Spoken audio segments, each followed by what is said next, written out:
जो राज्य की सीमाएं हैं, देखिए सबसे पहला बात है कि झारखंड एक ऐसी परिस्थिति में है और विगत 25 वर्षों में लोगों ने ऐसा चलाया है कि आपको थोड़ा सा कहीं कंप्रोमाइज़ करना हो। ऐसी परिस्थिति में अगर आप देखा जाए तो जो बिहार से जो राज्य सट रहे, जो जिले सट रहे, माफ कीजिएगा जिले, बिहार के राज्य से जो हमारे जिले सट रहे हैं, निसंदेह उनमें कुछ भाषाएं ऐसी हैं जो बिहार के राज्य में बोली जाती हैं, और बंगाल से जो हमारे जिले सट रहे हैं, निसंदेह उनमें कुछ भाषाएं ऐसी हैं जो बंगाल में बोली जाती हैं। उसका एक जीता जाता उदाहरण है सिरमतोली फ्लाईओवर का रैंप विवाद। आप कितना इत्तेफाक रखते हैं, और जिस तरीके से उद्घाटन जो है फ्लाईओवर का किया गया है, तो इस पर भी सवाल उठे कि बहुत जल्दबाजी में फैसला लिया गया।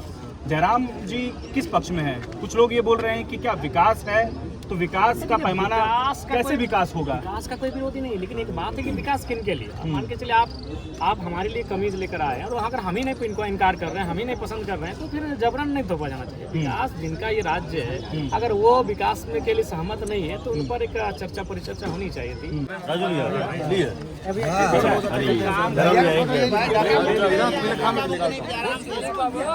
के लिए आए थे जयराम जी, ये स्थिति है कि कोई प्रताड़ित होकर के सरकारी अफसर पर गंभीर आरोप लगता है, उसके बाद वो उसी कार्यालय में जहर खाता है और उस पर ध्यान भी नहीं दी जाती है।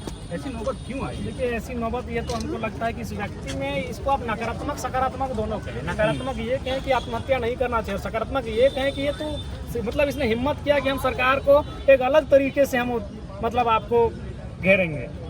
तो मेरा मानना है कि फिलहाल जो गवर्नमेंट है वो मतलब कह सकते हैं कि उनका जो ब्यूरोक्रेट्स है उनमें पकड़ उनका एकदम शून्य है।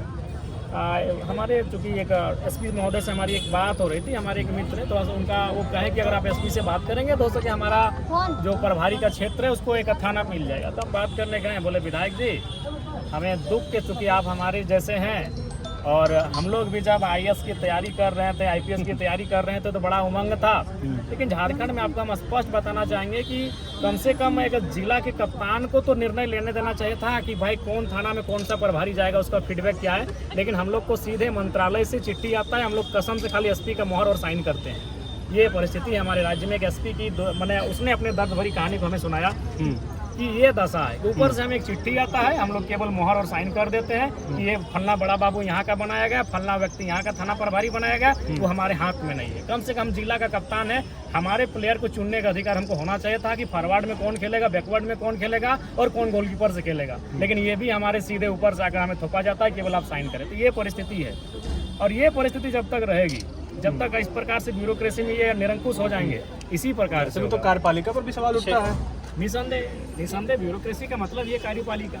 आज जो कार्यपालिका निरंकुश होने का कारण है सत्ता जो बागडोर अपने हाथ में रखी है उन पे अंकुश नहीं लगा पा रहे। उसका कारण है कि आप उनकी ईमानदारी पर नहीं, आप उनकी बोली पर आप उनको थाना दे रहे हैं, आप उनकी बोली पर उनको प्रखंड दे रहे हैं। उनके काबिलियत पर अगर आप ये देने लगे, पब्लिक की डिमांड पर देने लगे तो बेहतर हो। जयराम जी, भाषा को लेकर के एक बार फिर जो है चिंगारी उठना शुरू हो गया है। बीजेपी आज हमलावर दिखी, प्रेस कॉन्फ्रेंस किया गया।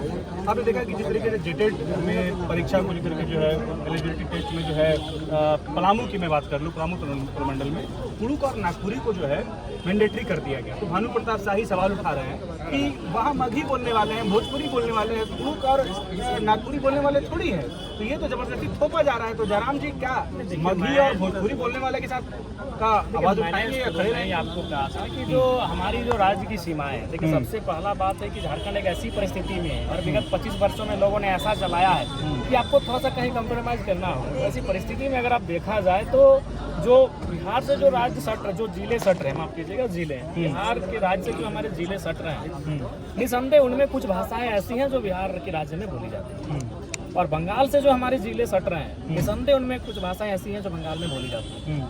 तो अगर सरकार दुविधा में है तो उन्हें चाहिए एक भाषाविद की एक टीम का गठन करे, वो एक समय निर्धारण करे। ऐसे भी तो आप 5 साल से गवर्नमेंट में थे, ये आपका 6ठा साल चल रहा है, तो इतना बहुत बड़ा समय था आपको भाषाविद के माध्यम से एक भाषा पर अध्ययन कर लेने का। तो उस हिसाब से उन्हें एक अध्ययन कर लेना चाहिए था। और अगर जिला में अगर आपकी समझ नहीं हो पा रही है तो प्रखंड में घुसकर नीति बना दीजिए कि भाई धनबाद जिले में भले 10 प्रखंड है, लेकिन उनमें 4 ही प्रखंड है जिनमें मान के चलिए बंगाल जो हमारा पड़ोसी राज्य है उसकी भाषा बोली जाती है। उसके तो ये भी सर्वे कीजिए कि कितने लोग, हमारे राज्य के लोग कितने उस भाषा को सीखे हैं।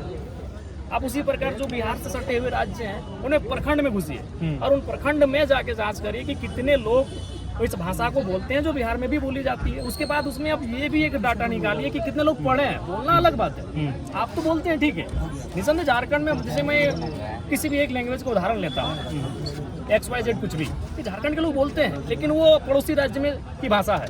मैंने अगर मान के चले हमारे लोग बोलते हैं लेकिन लिखते नहीं है, तो फिर अगर वो भाषा का डिमांड कर रहे हैं तो फिर इस राज्य को नुकसान है। इसलिए झारखंड के लोग अगर उस भाषा नो डाउट इनकी है, तो जयराम जी ऐसा बोल रहे हैं कि जो लोग मगही बोलते हैं उनको सीखना पड़ेगा यहाँ की भाषा? नहीं, मैंने ये कहा, क्या वो लोग मगही में उनको, जब मगही की मान के चलिए परीक्षा होगी तो उस समय जब वो अभ्यर्थी बैठेंगे तो क्या वो लिखते भी हैं, क्या वो मगही में पढ़ भी रहे हैं, बोलना एक अलग विषय है। जैसे मान के चलिए हम खोटा बोल रहे हैं, लेकिन जब हमारा खोटा में एग्जाम लिया जाएगा, कुड़माली में एग्जाम लिया जाएगा, और अगर हम लिख नहीं रहे हैं, उसको पढ़ नहीं रहे हैं, सीख नहीं रहे हैं, तो फिर सवाल खड़ा हो जाएगा और हम लाभ नहीं ले पाएंगे। तो इसका भी एक चिंतन होना चाहिए, इसका भी एक सर्वे होना चाहिए।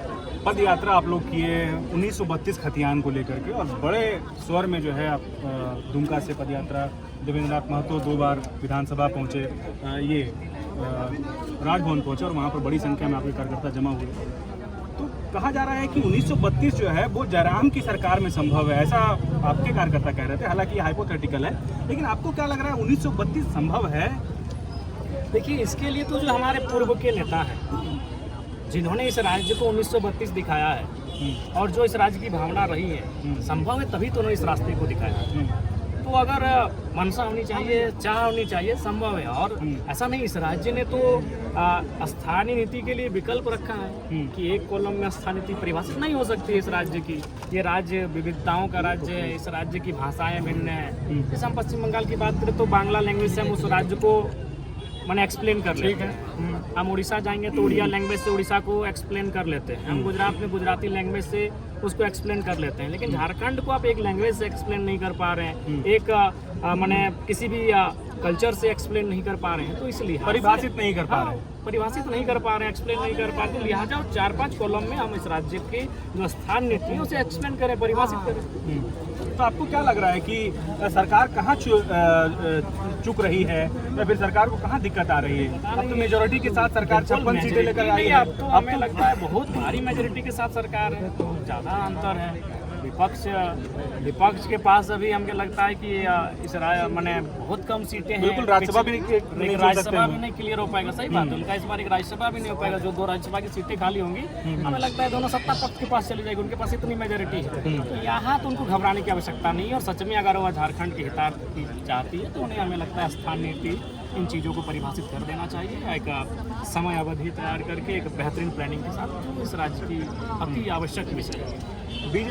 बीजेपी ये आरोप लगा रही है कि झारखंड में आदिवासियों की जो अस्तित्व है, या जो एक तरह से धरोहर है, उसे लेकर के वर्तमान की जो हेमंत की सरकार है वो बहुत संवेदनशील नहीं है। उसका एक जीता जाता उदाहरण है सिरमटोली फ्लाईओवर का रैंप विवाद। आप कितना इत्तेफाक रखते हैं? और जिस तरीके से उद्घाटन जो है फ्लाईओवर का किया गया है, तो इस पर भी सवाल उठे कि बहुत जल्दबाजी में फैसला लिया गया। जयराम जी किस पक्ष में है? कुछ लोग ये बोल रहे हैं कि क्या विकास है, तो विकास का पैमाना कैसे विकास होगा? विकास का कोई विरोधी नहीं, लेकिन एक बात है कि विकास किन के लिए? मान के चलिए आप हमारे लिए कमीज लेकर आए हैं, तो अगर हम ही नहीं इनको इनकार कर रहे हैं, हम ही नहीं पसंद कर रहे हैं, तो फिर जबरन नहीं थोपा जाना चाहिए। विकास जिनका ये राज्य है, अगर वो विकास में के लिए सहमत नहीं है तो उन पर एक चर्चा परिचर्चा होनी चाहिए थी, और निसंदेह कम से कम उनकी भावनाओं का हाथ नहीं करना चाहिए। सिरमटोली का रैंप विवाद है, उसके पक्ष